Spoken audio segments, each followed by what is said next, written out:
A few moments later. Di sini saya akan menjelaskan penggunaan aplikasi WHO Antro.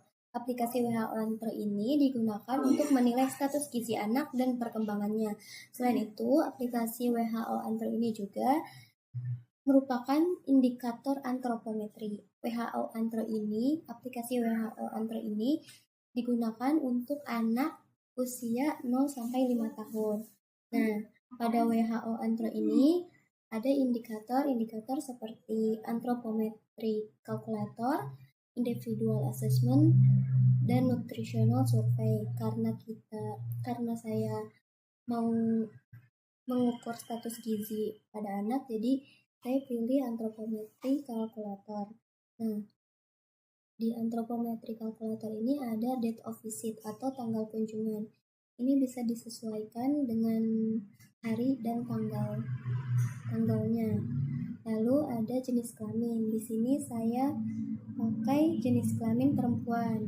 Dan untuk tanggal lahirnya,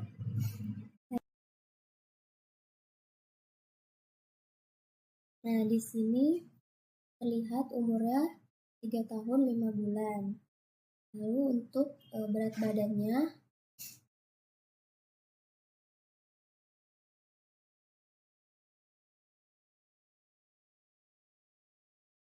dan untuk tingginya, untuk diukurnya ini apakah terlentang atau berdiri. Nah, di sini saya ukurnya pilihnya berdiri ya. Dan untuk apakah ada odem atau tidak? Odem adalah pembekakan pada bagian tubuh tertentu seperti lengan, perut, wajah, kaki yang disebabkan karena penumpukan cairan yang berlebihan. Nah, karena ini tidak ada odem, jadi kita pilih no.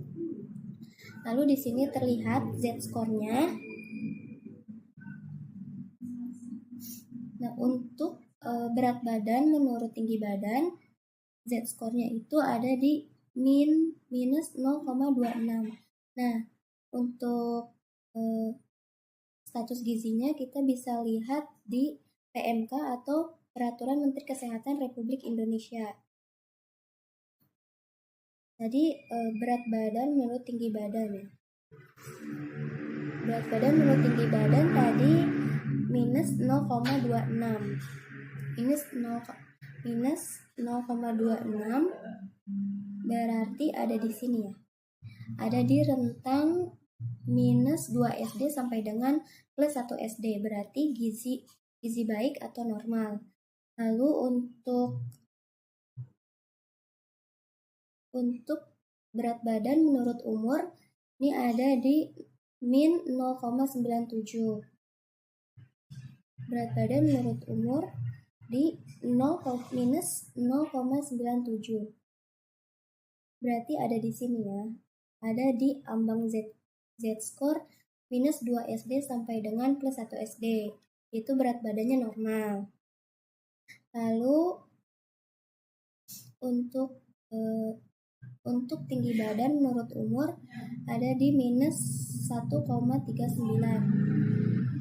Tinggi badan menurut umur ada di minus 1,38. Minus 1,38 berarti ada di sini. Di rentang ambang Z-score minus 2 SD sampai dengan plus 3 SD. Berarti normal ya. Lalu yang terakhir yaitu BMI atau IMT menurut umur. Dia ada di angka Z-score minus 0,15.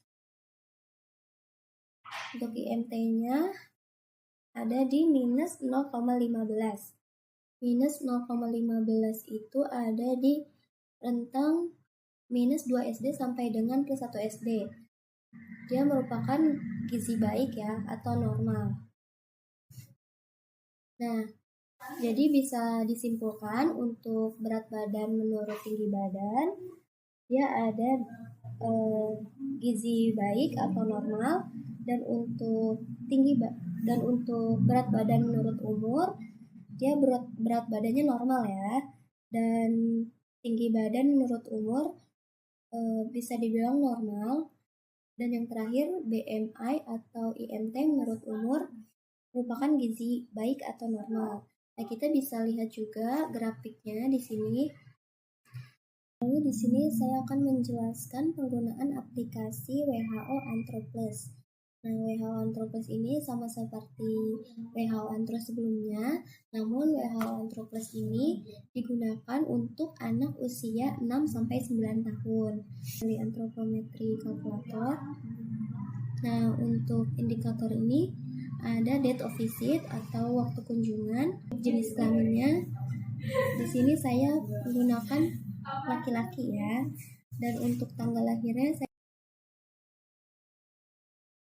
di sini kita bisa lihat umurnya 7 tahun 8 bulan ya. Lalu untuk berat badannya saya menggunakan berat badan 21,40 kg ya. Dan untuk tinggi badannya 128 ya.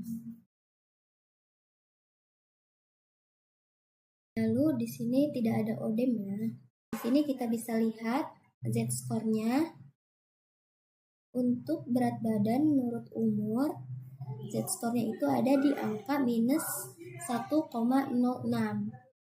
Nah, kita bisa lihat status gizinya itu di PMK atau Peraturan Menteri Kesehatan Republik Indonesia. Untuk minus 1,06 ya. Minus 1,06 berarti ada di sini ya. Ada di rentang ambang Z-score minus 2 SD sampai dengan plus 1 SD, yaitu berat badannya normal. Lalu untuk tinggi badan menurut umur, Z-score-nya itu 0,40. Ada di 0,40. 0,40 berarti ada di ambang Z-score antara minus 2 SD sampai dengan plus 3 SD, termasuk kategori yang normal. Lalu yang terakhir, BMI atau IMT menurut umur ada di angka Z-score minus 2,20. Minus 2,20 berarti ada di sini ya, ada di ambang Z-score antara min 3 SD sampai dengan kurang dari minus 2 SD, karena di sini untuk IMT menurut umurnya itu dia minus 2,20, berarti ada di bawah minus 2 SD, berarti termasuknya gizi kurang. Nah, ini untuk yang gizi termasuk gizi kurang, IMT-nya dia ada di garis yang merah ya, karena dia termasuknya kurang. Nah, jadi kita bisa simpulkan untuk Z-score-nya ini, untuk berat badan menurut umur dia ada di berat badannya normal, lalu ada tinggi badan menurut umur dia termasuknya juga normal. Lalu yang terakhir ada BMI atau IMT menurut umur, dia masuk ke dalam kategori gizi kurang ya. Di sini saya akan menjelaskan penggunaan aplikasi NutriSurvey. Nah, aplikasi NutriSurvey ini digunakan untuk menganalisis kandungan zat gizi pada makanan dan resep makanan. Selain itu, aplikasi NutriSurvey ini juga digunakan untuk menghitung kebutuhan zat gizi seseorang. Nah, di sini saya akan menghitung zat gizi pada food recall pada weekend dan weekdays. Nah, kita pertama pilih untuk umurnya, lalu kita pilih indikator heading ini. Lalu di sini ada pilihan ya, ada breakfast, break, lunch, lalu break kedua, dinner, dan pertengahan. Lalu yang pertama ini kita pilih sarapan. Lalu klik OK.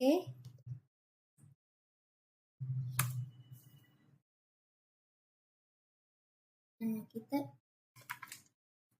di sini saya makan untuk sarapan paginya makan nasi uduk.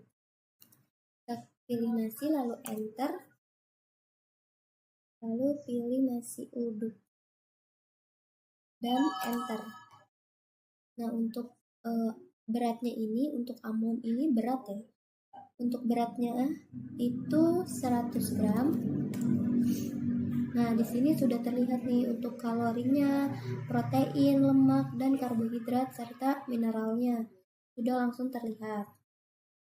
Untuk protein hewaninya saya pakai telur.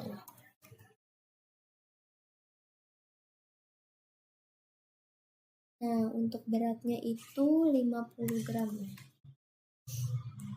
Lalu untuk protein nabatinya saya makan orek tempe.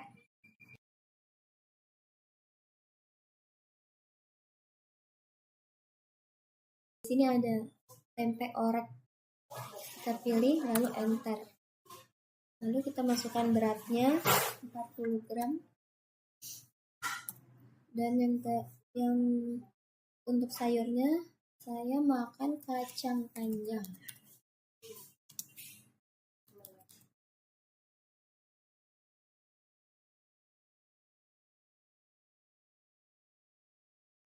Ada selingannya atau breaknya. Nah, kita pilih heading lagi. Lalu kita pilih break yang pertama. Lalu klik OK. Lalu diisi makanan yang dimakan.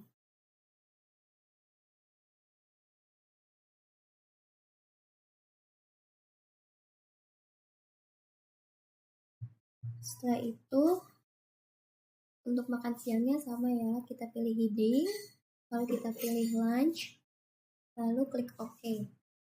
Lalu kita isi lagi seperti pada menu breakfast ya.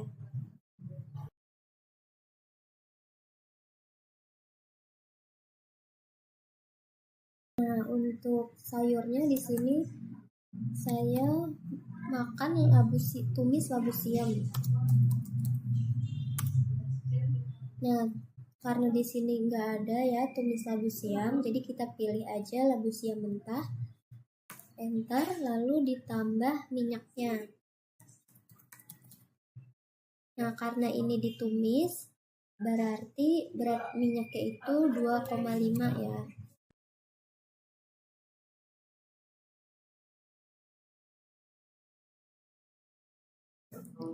Nah, untuk makan siang sudah selesai, lalu ada selingan yang kedua atau break yang kedua. Kita pilih lagi sama seperti tadi heading, lalu kita pilih break yang kedua, lalu klik OK. Nah, untuk break yang kedua ini saya makan kue nagasari ya.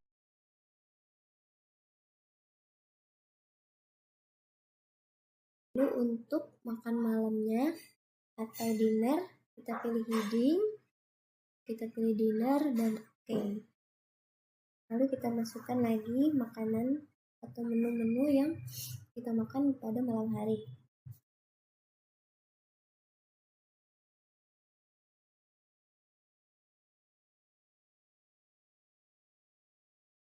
Nah, kalau sudah selesai, kita bisa melihat dari total analisisnya.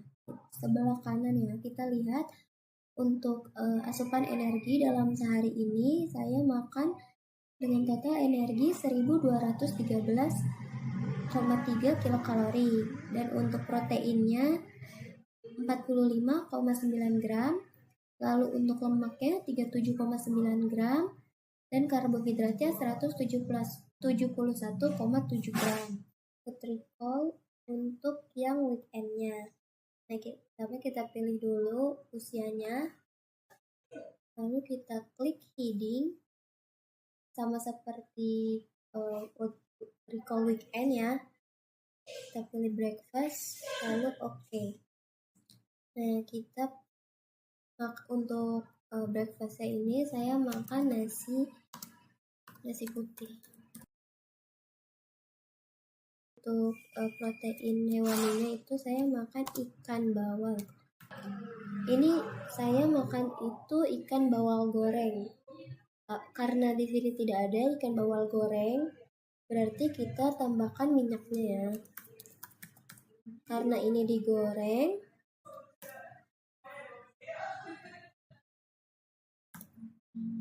digoreng, berarti minyaknya 5 gram. Lalu untuk sayurnya saya makan tumis sawi. Dan untuk selingan paginya saya tidak ada, jadi bisa lanjut ke makan siang. Kita klik heading lagi, lalu lunch langsung ya, lalu klik OK. Nah, untuk lunchnya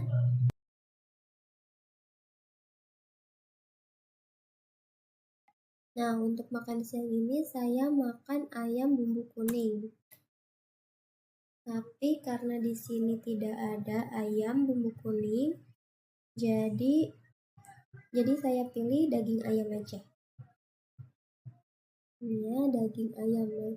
Klik enter. Dan untuk beratnya itu 40 gram. Nah, karena ini daging ayam dan yang saya makan itu adalah ayam bumbu kuning, berarti pakai minyak ya. Nah, untuk minyaknya itu karena ini ditumis, berarti minyaknya 2,5 gram. Dan untuk protein nabatinya saya makan pepes tahu.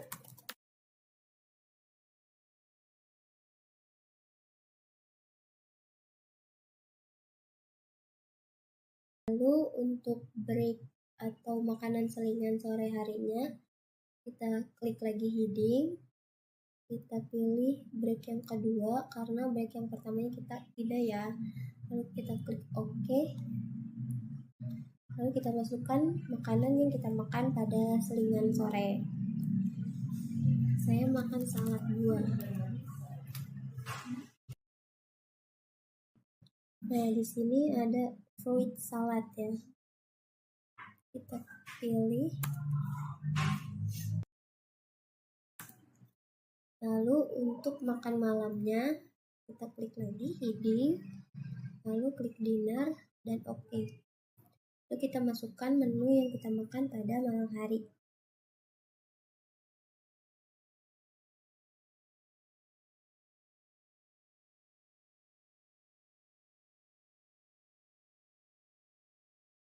Nah, kalau sudah selesai kita bisa lihat di total analysis. Nah, untuk pada Putriko weekend ini selama sehari saya mengonsumsi sebesar 1439,8 kilokalori ya. Untuk proteinnya saya makan 65,2 gram dan untuk lemaknya 59,5 gram dan karbohidratnya 163,2 gram. Kemudian kita input ke dalam Excel untuk mengetahui status asupan zat gizinya. Nah, di sini ada indikator zat gizi yaitu terdiri dari energi, protein, lemak, dan karbohidrat. Lalu ada satuan yaitu untuk energi kilokalori, protein, lemak, dan karbohidrat itu satuannya gram. Lalu untuk weekend kita masukkan total energi yang tadi kita input di aplikasi NutriSurvey. Kita masukkan ke sini semua dan untuk weekendnya juga. Lalu untuk rata-ratanya, ini untuk rata-rata asupan weekend dan weekdays.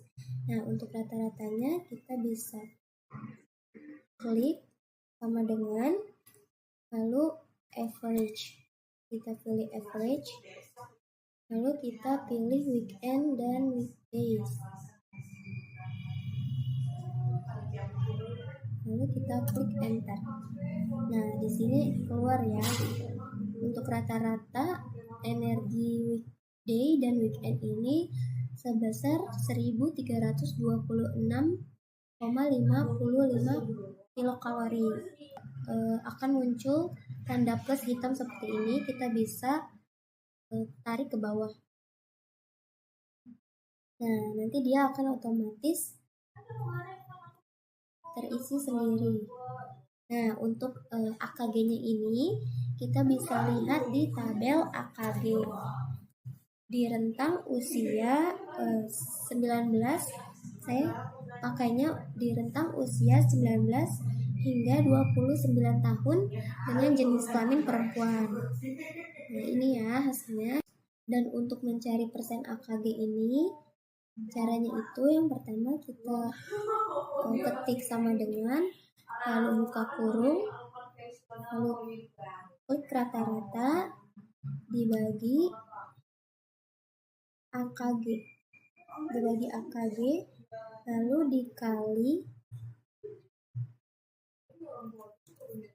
dikali 100, lalu tutup kurung, enter.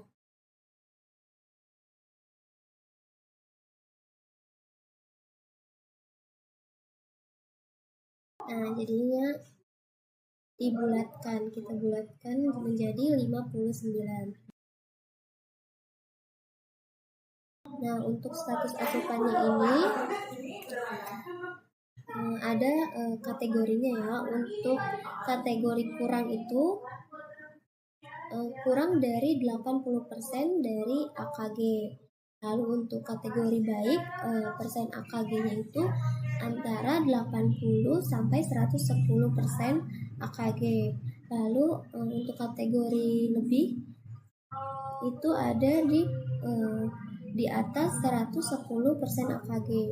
Nah, untuk status asupannya ini, untuk energinya itu ada di bawah 80 ya, berarti kurang. Lalu untuk proteinnya dia ada di rentang antara 80 sampai 110 ya, berarti baik.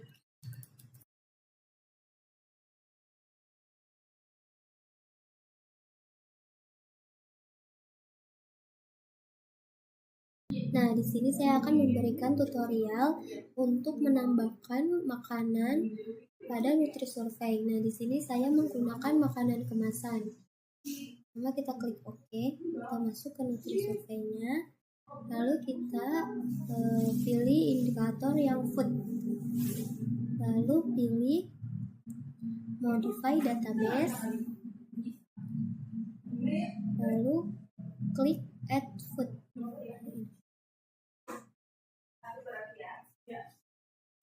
Nah, untuk makanannya di sini saya pakai Romasari gandum. Nah, berarti kita masukin untuk namanya itu Romasari gandum. Nah, untuk energinya di sini kan pakai satuannya itu kilojoule, dan sedangkan di sini itu untuk satuannya itu adalah kilokalori ya.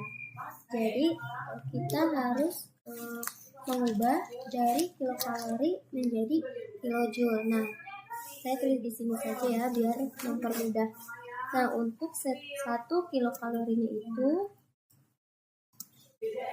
sama dengan 4,18 kilojoule. Energinya 140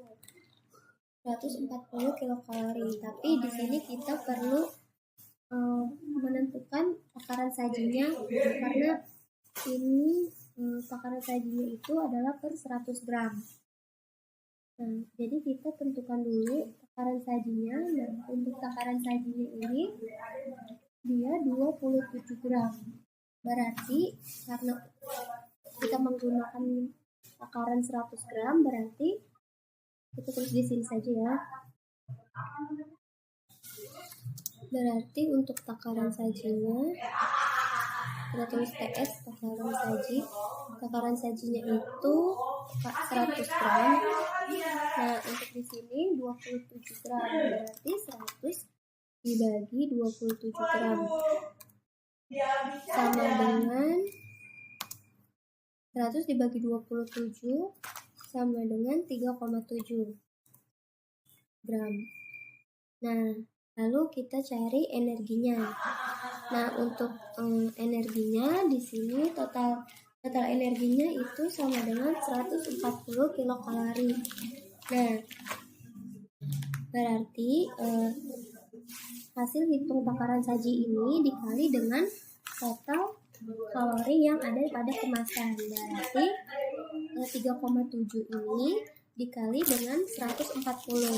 Nah, 3,7 dikali 140 ini sama dengan 518.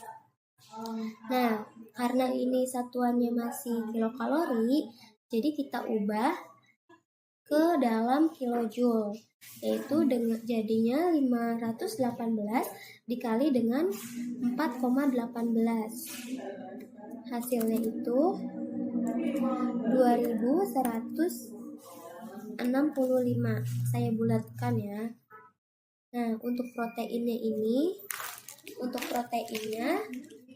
ini dia sebesar 2 gram. Nah, 2 gram ini dikali dengan takaran saji yang sudah dihitung ini. Berarti 2 dikali 3,7. Hasilnya 7,4. Lalu untuk lemaknya di sini untuk lemak total sebesar 7 gram. Lalu 7 gram ini dikali dengan takaran saji yaitu 3,7. Jadi 7 dikali 3,7 sama dengan 25,9. Lalu untuk karbohidratnya di sini karbohidrat total sebesar 17 gram. Nah, 17 gram ini sama kita kali lagi dengan takaran saji yaitu 3, jadinya 17 dikali dengan 3,7. 17 dikali 3,7 sama dengan 62,9. Nah, ini kita hapus terlebih dahulu. Nah, setelah semuanya kita masukkan, lalu kita klik OK. Pilih yes. Nah, lalu kita ketik makanan yang tadi sudah kita tambahkan, yaitu Roma Sari Gandum. Kita klik Roma Sari Gandum. Tadi kita harus sama ya untuk memasukkan namanya. Kalau tadi yang kita masukkan itu menggunakan huruf kecil semua, jadi ketika kita ketik di sini juga harus huruf kecil semua. Karena kalau hurufnya beda, nanti tidak akan keluar datanya. Kita klik enter. Nih ya, Roma Sari Gandum. Lalu klik enter. Dan untuk beratnya ini sesuaikan dengan yang di sini ya. Untuk takaran sajinya itu 27 gram. 27 gram. Nah, ini keluar ya untuk satuan kalorinya ini 139,7. Tadi yang kita masukkan itu kalorinya 140, nggak beda jauh ya. Dan untuk proteinnya di sini sama 2 gram juga. Dan untuk lemaknya juga sama 7 gram dan karbohidratnya juga sama ya. Sesuai dengan yang di sini. Nah, sekian saja video tutorial yang saya sampaikan. Kurang lebihnya mohon maaf. Assalamualaikum warahmatullahi wabarakatuh.